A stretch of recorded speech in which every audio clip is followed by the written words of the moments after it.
हमेशा की तरह बबलू और पीलू चिड़िया बगीचे में बैठकर बातें कर रहे थे। पीलू, आखिर कब तक हम लोग इसी तरह बगीचे में मिलते रहेंगे? मुझे तुमसे शादी करनी है। मैं कल तुम्हें अपने घर माँ से मिलवाने ले जाऊंगा। पर बबलू, मेरी शादी कौन कराएगा? मेरे माता पिता तो हैं नहीं। मैं तो बचपन से अनाथ आश्रम में पली बड़ी हूँ। क्या तुम्हारी माँ इस रिश्ते के लिए तैयार होंगी? पीलू, तुम इस बात की फिक्र मत करो। मेरी माँ बहुत समझदार हैं। वो मुझे बहुत चाहती हैं। वो जरूर तुम्हें अपनाएंगी। अगले दिन बबलू कबूतर पीलू चिड़िया को अपनी माँ से मिलवाता है। पीलू को देखकर बबलू का भाई उससे पूछता है, भैया, ये चिड़िया कौन है? इन्हें यहाँ क्यों लाए हो? हाँ बेटा, ये चिड़िया कौन है और तू इसे घर में क्यों लाया है? माँ, ये पीलू है। मैं इसे बहुत पसंद करता हूँ और मैं इससे शादी करना चाहता हूँ। बेटा, तुम्हारे माता पिता कहाँ हैं? मुझे उनसे मिलवाओ। मैं उनसे तुम्हारी शादी की बात करूँगी। माँ जी, मेरे माँ बाप अब इस दुनिया में नहीं हैं। मैं अनाथ आश्रम में पली बढ़ी हूँ। मेरा बबलू के अलावा इस दुनिया में और कोई नहीं है। उसकी बात सुनकर बबलू की माँ भड़क जाती है और गुस्से से कहती है, बेटा, तू पागल हो गया है क्या, जो इस अनाथ चिड़िया से शादी करेगा? तेरी शादी तो किसी ऊंचे खानदान में होगी। बस तुझे हाँ कहने की देरी है। हाँ भैया, माँ सही कह रही है। थोड़ा सोचो तो सही। इस अनाथ से शादी करके क्या तुम हम लोगों की नाक कटवाओगे? भैया, अगर आपने इससे शादी कर ली तो मेरी शादी में भी परेशानी होगी। ऐसा सुनकर पीलू चिड़िया वहाँ से चली जाती है। ऐसे बहुत दिन गुजर जाते हैं। फिर एक दिन बबलू कबूतर पीलू चिड़िया से छुपकर मंदिर में शादी कर लेता है। बबलू शादी करने के बाद पीलू चिड़िया को अपने घर लेकर आता है। अरे बेटा, तूने ये क्या कर दिया? मेरा घर बर्बाद कर दिया।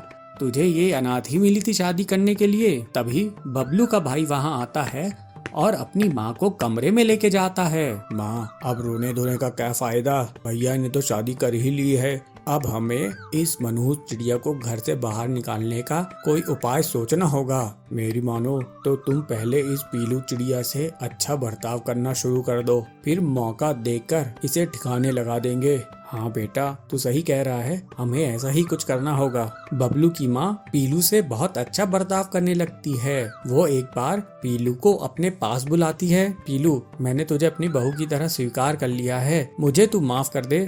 मैं अपने किए पर बहुत शर्मिंदा हूँ। अपनी सास की बात सुनकर पीलू चिड़िया बहुत खुश हो जाती है। काफी समय बाद पीलू चिड़िया गर्भवती हो जाती है। पीलू चिड़िया अपने गर्भवती होने की बात किसी को नहीं बताती है। वो सोचती है कि जब शाम में बबलू आएगा तो सबसे पहले वो उसी को ये खुशखबरी देगी। बबलू शाम में घर लौटता है तो पीलू चिड़िया उसे ये खुशखबरी देती है। बबलू बहुत खुश होता है। अगले दिन बबलू अपने किसी काम से जंगल से बाहर चला जाता है। उसकी गैर हाजिरी में उसका भाई माँ से कहता है, माँ, भैया बाहर हैं। इस अनाथ चिड़िया को ठिकाने लगाने का मौका इससे अच्छा हमें नहीं मिलेगा। उन दोनों की बातें पीलू चिड़िया सुन लेती है और रात में जब माँ बेटा सो जाते हैं तो पीलू चिड़िया घर छोड़कर भाग जाती है। जब बबलू कबूतर घर वापस आता है, देखा बेटा, मैं कहती थी ना, किसी अनाथ लड़की से शादी मत कर। देख वो कैसे घर से भाग गई है। एक दिन बबलू कबूतर नदी किनारे बैठा रहता है। वो बहुत दुखी होता है। उड़कर वो उस बगीचे में जाता है जहाँ वो पीलू चिड़िया से मिला करता था। तभी पीलू चिड़िया वहाँ पहुँचती है और बबलू को सारी बात बताती है। बबलू ये सुनकर हैरान हो जाता है। वो घर जाकर अपनी माँ से और अपने भाई से ये सवाल करता है कि उसकी पत्नी जब गर्भवती थी तो क्या वे उसे मारना चाहते थे। ये सुनकर बबलू की माँ और उसका भाई शर्मिंदा हो जाते हैं। बबलू समझ जाता है और वो अपनी पत्नी के साथ अलग से रहने लगता है। कुछ दिनों बाद उनको एक बहुत प्यारी सी बच्ची होती है। वो लोग अब हंसी खुशी अपना जीवन व्यतीत करने लगते हैं। एक छोटे से गांव में मगरू बदमाश रहता था। वो दूसरे के बच्चों को अपहरण कर लेता था, लेकिन आज तक उसे किसी ने रंगे हाथों नहीं पकड़ा था। तो किसी को ये नहीं पता था कि मगरू ही बच्चों की चोरी करता है। उसी गांव में पिग्गी और पिग्गा रहने के लिए आते हैं। उनके 3 छोटे छोटे बच्चे थे। पिग्गा कहता है, बच्चों, हम काम से बाहर जा रहे हैं, तुम लोग घर को अंदर से बंद कर दो और जब हम आए तभी घर का दरवाजा खोलना। जी पापा। ऐसा कहकर वो और उसकी पत्नी चले जाते हैं और ये देखकर मगरू सोचता है, वाह, इतने सुंदर बच्चे, इन्हें चुराने में मजा आएगा। और मगरू उनके घर जाता है और दरवाजे पर खटखटाता है, लेकिन कोई दरवाजा नहीं खोलता है। एक बच्चा ऊपर खिड़की से उसे देख लेता है। अरे, कोई दरवाजा नहीं खोल रहा है, मैं बहुत देर रुक नहीं सकता, अगली बार पूरी प्लानिंग के साथ आऊंगा।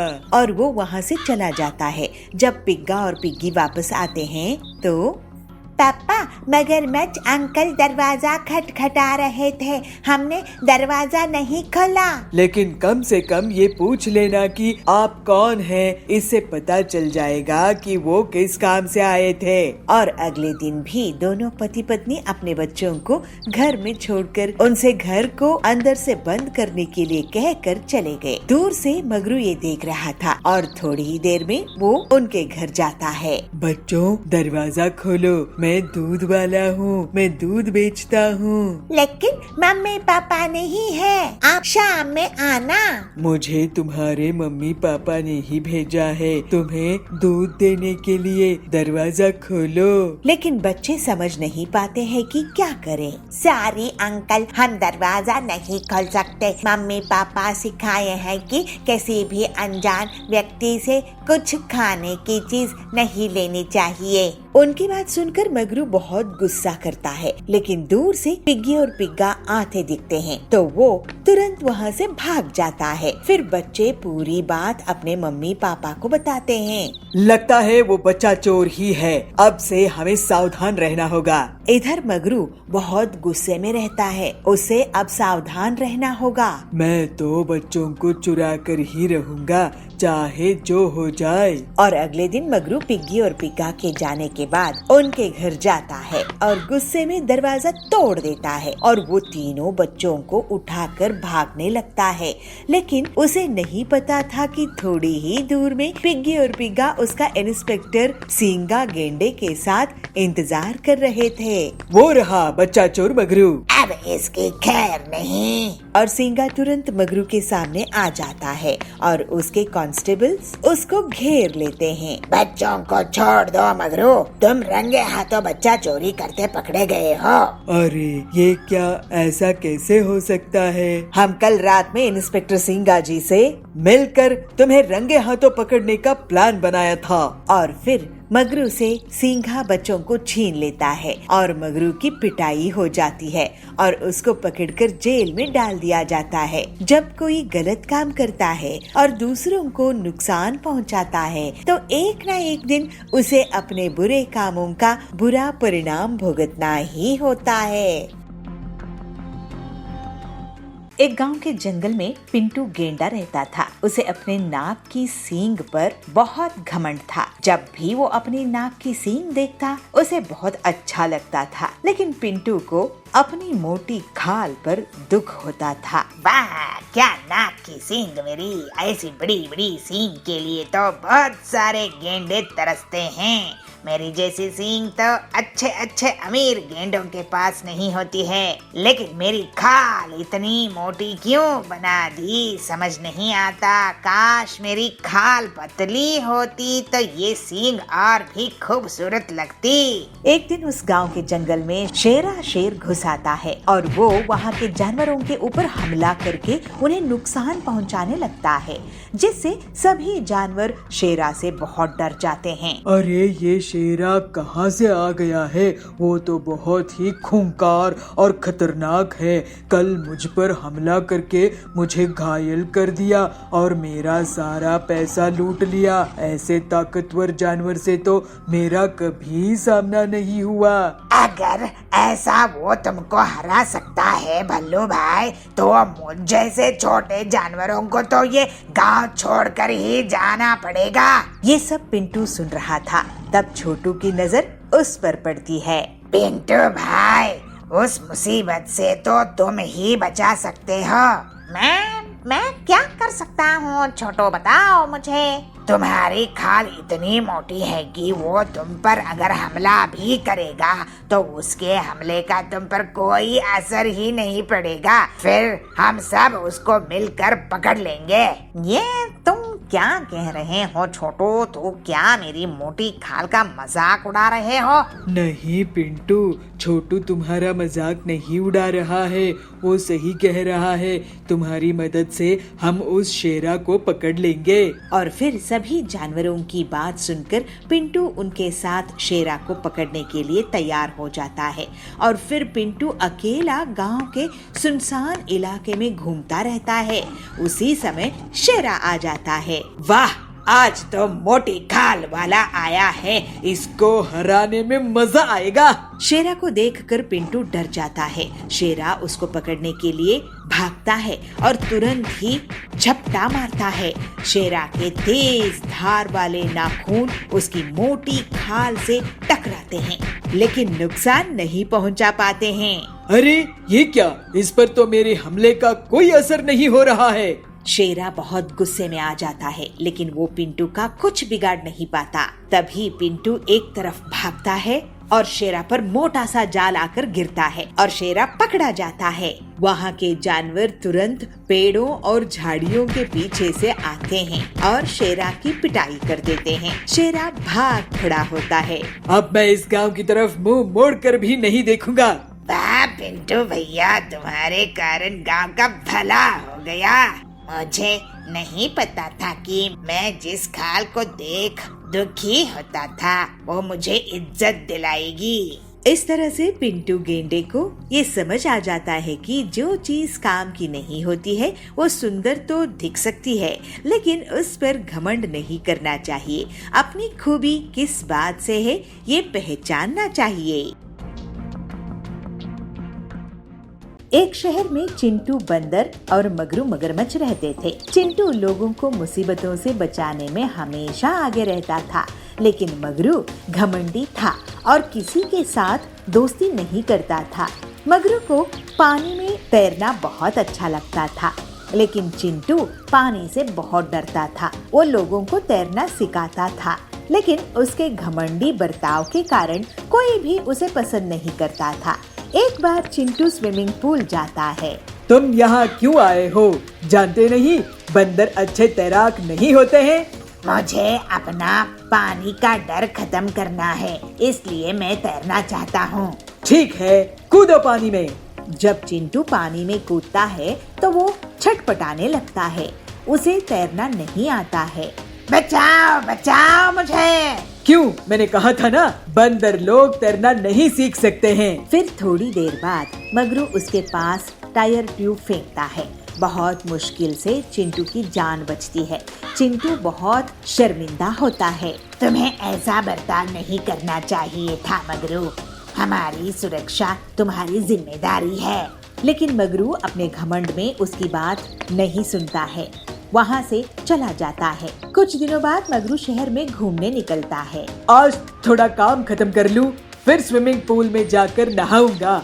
मगरू रास्ते में जाता रहता है, लेकिन उसे जो भी जानवर मिलते वो किसी से बात नहीं करता था और ऐसे ही चलता था जैसे वो किसी को पहचानता ही नहीं है। चलते चलते वो सड़क के बीच बने हुए एक बड़े से गड्ढे में गिर जाता है। बचाओ बचाओ मुझे। लेकिन मगरू को कोई भी जानवर नहीं बचाता है। अरे ये तो मगरू है, इसके लिए मैं अपनी जान जोखिम में नहीं डाल सकता हूँ। तो वहाँ पे पिग्गी आती है।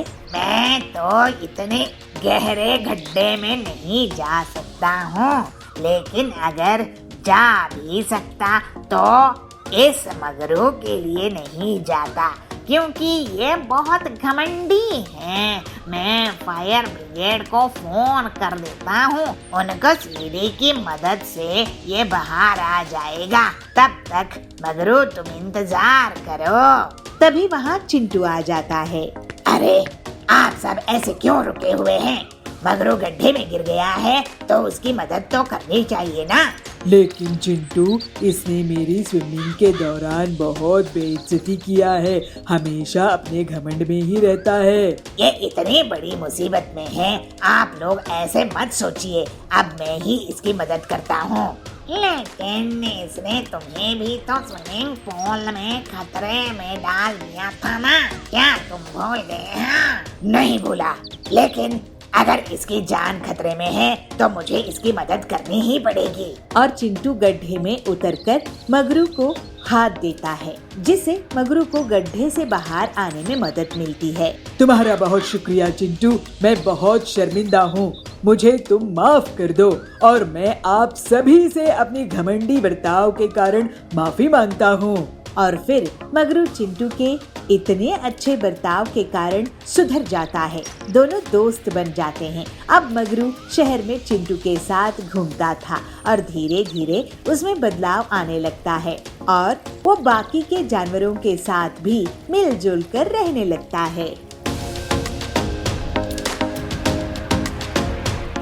एक गांव में रिंकू खरगोश रहता था। तोता उसका बहुत अच्छा दोस्त था। रिंकू बहुत सीधा साधा था। वो किसी की बात में आ जाता था, लेकिन तोता हमेशा ख्याल रखता था कि उसके दोस्त के साथ कोई चालाकी नहीं करे, क्योंकि रिंकू के पीछे शेरा और भल्लू लगे रहते थे कि कब उन्हें मौका मिले और कब वो लोग रिंकू का फायदा उठा ले। एक दिन रिंकू अकेला गाँव में घूम रहा था। रिंकू, कैसे हो? मैं ठीक हूँ भल्लू जी। मैं ना जंगल की दूसरी तरफ जा रहा था। अब तुम दिख गए। अगर तुम मेरे साथ चलोगे तो मैं तुम्हें ताजी ताजी गाजर दूंगा। अरे वाह, ताजी गाजर, वो तो खाने में बहुत मजा आएगा। चलो भल्लू भाई। और इस तरह से भल्लू की चाल में रिंकू फंस गया था। अब हर दिन भल्लू उसे मिलता था और उसको गाजर खिलाता था। एक दिन तोता दोनों को देख लेता है और रिंकू से आकर कहता है, रिंकू, भल्लू बहुत चालाक है, तुम उसकी बातों में मत आना। नहीं तोता, भल्लू विश्वास के लायक है। वो मुझे ताजा गाजर देता है। तुम चिंता मत करो। जैसी तुम्हारी मर्जी, लेकिन सावधान रहना। और ऐसा कहकर तोता वहाँ से चला जाता है और भल्लू वहाँ पर आ जाता है। रिंकू, क्या कर रहे हो? चलो, आज तुम्हें मैं एक खेत में लेकर जाता हूँ। वहाँ पर बहुत सारी लाल लाल गाजर उगी है। आज तो तुम्हारी पार्टी हो जाएगी। ये सुनकर रिंकू लालच में आ जाता है और भल्लू के साथ गाजर के खेत में चला जाता है। रिंकू गाजर खाने लगता है। तभी उस खेत के किसान को पता चल जाता है और वो वहाँ पर एक जाल लेकर जाता है। भल्लू एक पेड़ के पीछे छुप जाता है, लेकिन रिंकू किसान के जाल में फंस जाता है। भल्लू भैया, बचाओ बचाओ मुझे। लेकिन भल्लू उसे बचाने नहीं आता है। लेकिन रिंकू की चीख पुकार सुनकर तोता तेजी से तुरंत उस दिशा में उड़कर आ जाता है। अपने दोस्त को जाल में फंसा देखकर वो चौंक जाता है और बिना समय गवाए तोता जाल को काटने लगता है। किसान ये देख लेता है और अपनी लाठी निकालकर तोते की तरफ फेंक देता है, लेकिन तोता उड़कर बच जाता है और वो लाठी पेड़ के पीछे छुपे हुए भल्लू के सिर पर पड़ती है और भल्लू बेहोश हो जाता है। तोता जाल काटने में कामयाब हो जाता है और अपने दोस्त के साथ भाग जाता है। मुझे माफ कर दो तोता भाई, मैंने तुम्हारा कहना नहीं माना और एक धोखेबाज से अपने लालच में आकर दोस्ती कर ली। रिंकू तुम्हारी जान पर बनाई थी, इसलिए अच्छे लोगों के संगत होना बहुत जरूरी है। रिंकू को अपनी गलती का एहसास हो चुका था और वो अब से कभी भी किसी बुरी संगत में नहीं पड़ता था। हमेशा संभल कर रहता था और दोस्ती करने में जल्दबाजी नहीं करता था। एक गांव में मोना नाम की एक हथनी रहा करती थी। मोना हथनी का एक बेटा भी था जिसका नाम सोनू था। सोनू खरगोश अपनी मम्मी से बहुत प्यार करता था। सोनू खरगोश के पापा की कुछ समय पहले कार एक्सीडेंट में मौत हो गई थी, जिसके कारण मोना हथनी को अब काम करना पड़ता था। उसने अपने घर में एक मेड भी रखी हुई थी जिसका नाम पीहू लोमड़ी था। पीहू लोमड़ी बहुत ही अच्छा खाना बनाती थी और घर की सफाई भी बहुत अच्छे से करती थी। अरे पीहू, मैं जॉब पे जा रही हूँ, तुम सोनू का अच्छे से ध्यान रखना और उसे जो भी खाना उसे दे देना, ठीक है? और सारे कपड़े भी वो मैंने वॉशिंग मशीन में डाल दिए, उन्हें भी धुल लेना। ध्यान से कर देना ये सारे काम, रात को आकर मैं देखूंगी। अले मोना दीदी, आप मेरे रहते किसी भी बात की फिक्र मत करा करो, मैं सारे काम कर लूंगी। आप बस अपने काम पर ध्यान दो दीदी। जब तक मैं हूँ सोनू बाबा को कोई दिक्कत नहीं आएगी, मैं उनका अच्छे से ध्यान रखूंगी। मोना बेफिक्र होकर अपने जॉब पर चली जाती है। मोना के ऑफिस में अब कुछ काम चल रहा था, जिस वजह से उसके ऑफिस वालों ने उसे वर्क फ्रॉम होम करने के लिए कहा था। मोना हथनी पीहू लोमड़ी से कहती है, अरे पीहू, जाकर पहले तो सोनू को उसके स्कूल से ले आ, उसके बाद यह काम कर लेना। जा जल्दी से, उसके बाद मैं तुझे और काम बता दूंगी। चल चल। पीहू लोमड़ी सोनू खरगोश को स्कूल से ले आती है। उसके बाद मोना हथनी पीहू लोमड़ी को और काम बता देती है। काम भी बहुत ज्यादा था, लेकिन पीहू लोमड़ी काम को जल्दी निपटा देती है। पीहू, अब तू कपड़े धुल ले, इसके बाद खाना बना देना और बाजार से भी सब्जी ले आना। देख, फ्रिज में एक सब्जी भी नहीं रखी है, अब कल क्या बनाएंगे? चल चल चल चल, जल्दी जल्दी हाथ चला, बहुत काम पड़ा है। पीहू पूरा दिन काम करके अपने घर चली जाती है। मोना को काम जरा भी नहीं करना पड़ता था। एक दिन अचानक से पीहू लोमड़ी की तबीयत खराब हो जाती है। पीहू लोमड़ी मोना हथनी से कहती है, दीदी मेरी तबीयत कुछ ठीक नहीं लग रही है, मैं घर जा रही हूँ दीदी, कल जल्दी आकर काम खत्म कर लूंगी। ठीक है पीहू, तू घर जाकर आराम कर, कोई बात नहीं, जो काम पड़ा है कल आकर कर लेना। पीहू लोमड़ी घर चली जाती है। अगले दिन जब पीहू काम पर नहीं आती तो मोना हथनी को ही घर का सारा काम करना पड़ता है। उसकी अब इतना काम करने के बाद हालत खराब हो जाती है, क्योंकि इससे पहले उसने इतना सारा काम कभी नहीं किया था। ऐसे ही अब कुछ दिन बीत जाते हैं, पर पीहू अभी भी काम पर नहीं आती। अरे ये पीहू कहाँ रह गई? ऐसे तो मेरी हालत खराब हो जाएगी। अगर वो काम पर नहीं आई तो सारा काम मुझे ही करना होगा। तभी दरवाजे से एक और लोमड़ी आती है जिसका नाम सोनी होता है। वह अंदर आती है। अरे अरे, तुम कौन हो और कैसे अंदर चली आ रही हो? मैडम पीहू, मेरा नाम सोनी है, मैं पीहू की बहन हूँ। उसकी तबीयत अभी खराब है, इसलिए उसने मुझे अपने बदले काम पर भेजा है। मोना ये सुनते ही बहुत खुश हो जाती है और उसे सारे काम बता देती है। सोनी, तुम पहले खाना बना दो मुझे, और सोनू को बहुत तेज भूख लग रही है, चलो चलो जल्दी बनाओ। ठीक है मैडम। सोनी लोमड़ी खाना बनाती है। जब दोनों खाना खाते हैं तो वह खाने में बहुत ही अच्छा होता है। मम्मी, सोनी दीदी तो बहुत अच्छा खाना बनाती हैं। हाँ बेटा, ये तो पीहू से भी अच्छा खाना बनाती है। अरे मैडम, हम दोनों बहनों का खाना बनाना हमारी मम्मी ने ही हमें सिखाया था। एक दिन सोनू के ऊपर एक चूहा भागते हुए जाता है। मम्मी मम्मी, चूहा देखो, यहाँ से भागा है। हम, मगर ये आया कहाँ से? मम्मी इसे पकड़ो ना, वरना ये मुझे परेशान करेगा। मम्मी पकड़ो ना जल्दी से। ठीक है सोनू, मैं कुछ करती हूँ। मोना हथनी चूहा पकड़ने के लिए चूहादानी लाती है और स्प्रे भी लाती है जिससे चूहा बेहोश हो जाए, मगर ऐसा कुछ भी नहीं होता है। चूहा उनकी पकड़ में नहीं आता है। मम्मी, आपका प्लान तो खराब हो गया, अब मैं ही कुछ करता हूँ। सोनू एक जाल बनाता है जिसके अंदर सोनी के हाथ का बना हलवा रख देता है। चूहा जब उसे खाने के लिए आता है तो वो उसके अंदर बंद हो जाता है और सोनू उसे पकड़ लेता है। अरे वाह सोनू, तुमने तो इसे बड़ी आसानी से पकड़ लिया, ऐसे कैसे? मम्मी, ये चूहा सोनी दीदी के हाथ का बना हलवा खाने के लिए आया था, इसे भी दीदी के हाथ का बना खाना बहुत अच्छा लगा। हाँ, आखिर सोनी खाना तो बहुत ही स्वादिष्ट बनाती है। चलो अब इसे बाहर छोड़ाते हैं, वरना ये घर का नुकसान कर देगा। पहले इसने बहुत सारे कपड़े कुतर दिए हैं और सोनू खरगोश उसे दूर जगह पर जाकर छोड़कर आ जाता है और इस तरह उन्हें उस चूहे से निजात मिल जाती है। एक शहर में चीनू नाम का बंदर अपनी बहन सिम्मू और मम्मी पापा के साथ रहता था। उनके स्कूल में उन्हें उनके टीचर ने पेड़ों का महत्व बताया और उन्हें पेड़ लगाने के लिए कहा। पापा, हमें आंगन में पेड़ लगाने चाहिए। हमारे टीचर ने हमें बताया कि पेड़ बहुत जरूरी होते हैं और इनसे हमें फल और ऑक्सीजन मिलती है। सही कहा बच्चों, तुम्हारे टीचर ने तुम्हें सब सच ही बताया। वैसे तुम बताओ, तुम किस किस का पेड़ लगाना चाहते हो? पापा, मैं तो अनार का पेड़ लगाना चाहता हूँ। पापा, मैं आम का, क्योंकि मुझे आम खाने को मिल जाएंगे ना।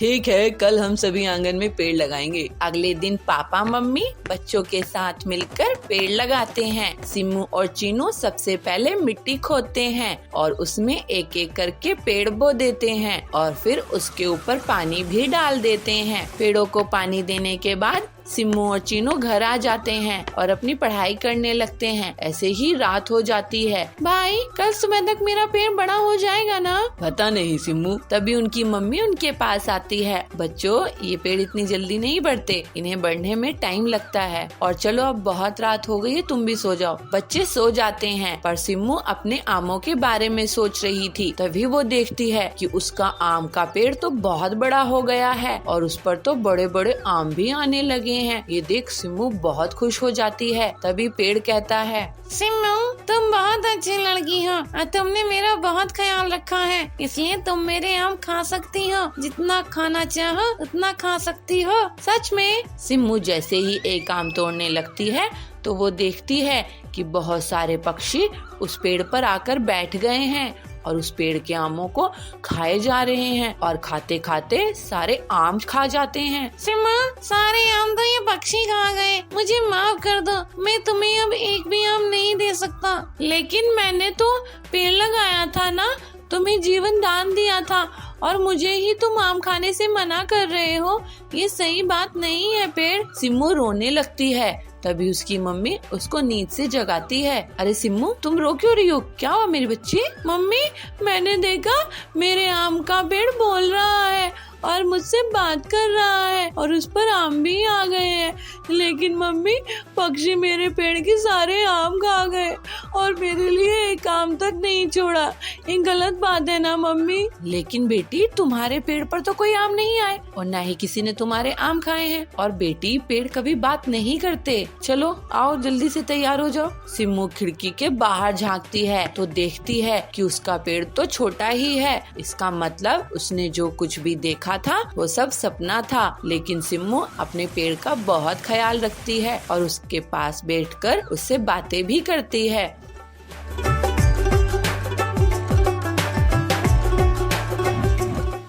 रॉकी नाम का एक भालू अपनी पत्नी और बच्चों के साथ रहता था। रॉकी भालू अपने बच्चों को पढ़ाने के लिए अपने इलाके के सबसे अच्छे स्कूल में भेजता था। स्कूल में बच्चों को बहुत कुछ सिखाया जाता था, स्पोर्ट्स एक्टिविटी, फूड एक्टिविटी और भी बहुत कुछ। टुन्नू खरगोश और पीहू लोमड़ी दोनों अपने अपने स्कूल के लिए निकल जाते हैं। भाई, आज हमारा स्पोर्ट्स का पीरियड है ना, तो क्या आपने अपने स्पोर्ट्स शूज ले रख लिए हैं? कल सर ने आपसे कहा था ना, अगली बार जब स्कूल में आओगे तो अपने शूज के साथ आना, वरना वे तुम्हें क्लास से निकाल देंगे। पीहू, तुम फिक्र मत करो, आज मैंने अपने शूज लेकर आया हूँ। आज सर मुझे क्लास से बाहर नहीं निकालने वाले हैं। चलो अब जल्दी से स्कूल चले, वरना लेट हो जाने की वजह से शायद हमें वो जरूर निकाल देंगे। हाँ भाई, जल्दी चलो। वे जल्दी जल्दी भागकर स्कूल समय पर पहुँच जाते हैं। अपनी क्लास में जाकर टुन्नू आज बहुत खुश था कि आज वह अपने स्पोर्ट्स शूज लेकर आया है और सर आज उसे इस बात के लिए नहीं डांटेंगे। कि तभी क्लास में मैडम सोना बिल्ली आती है और बच्चों से कहती है, म्याऊ।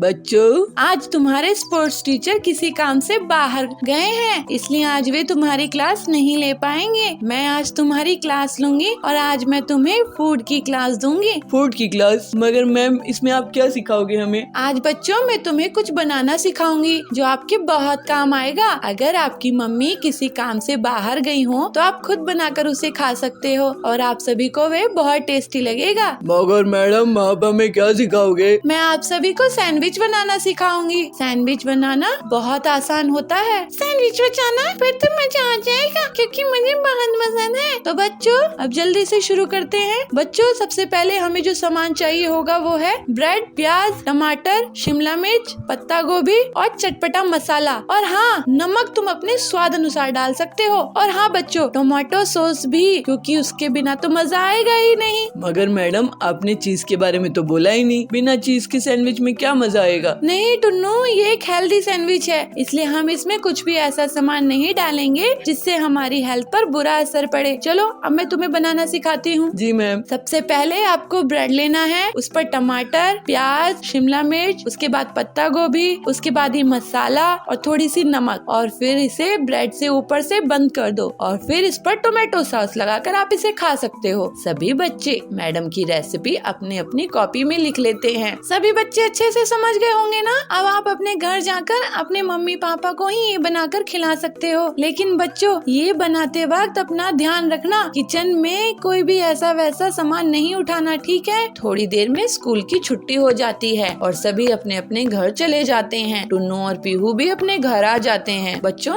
जल्दी से मुंह हाथ धुल लो, मैं तुम्हारे लिए खाना लगा देती हूँ। नहीं मम्मी, आज आप हमारे लिए कुछ नहीं बनाओगे। तभी वहाँ पर उनके पापा रॉकी भालू आ जाते हैं और वे ये सुनकर कहते हैं, क्या हुआ बच्चों, रोज तो तुम घर आते ही खाना मांगते हो, आज तुम्हें कुछ बदले बदले से लग रहे हो। ऐसा कुछ भी नहीं है पापा। टुन्नू और पीहू दोनों मुंह हाथ धोकर किचन में जाते हैं और सैंडविच बनाने लग जाते हैं। दोनों जैसा जैसा मैडम ने बताया था वैसा ही बनाने लग जाते हैं और कुछ देर बाद बाहर आते हैं। पापा मम्मी, आज हमने आपके लिए कुछ बनाया है। आज मैडम ने हमें स्कूल में ही बनाना सिखाया था। अच्छा, तभी आज तुम बदले बदले लग रहे थे। मम्मी, ये सैंडविच आपके लिए और पापा ये आपके लिए। पीहू अपने मम्मी पापा को सैंडविच दे देती है। दोनों उसे खाते हैं। अरे वाह बच्चों, ये तो बहुत ही अच्छा बनाया है तुमने। आज मुझे तुम पर बहुत गर्व हो रहा है मेरे बच्चों। पापा की ऐसी बातें सुनकर दोनों मुस्कुरा देते हैं।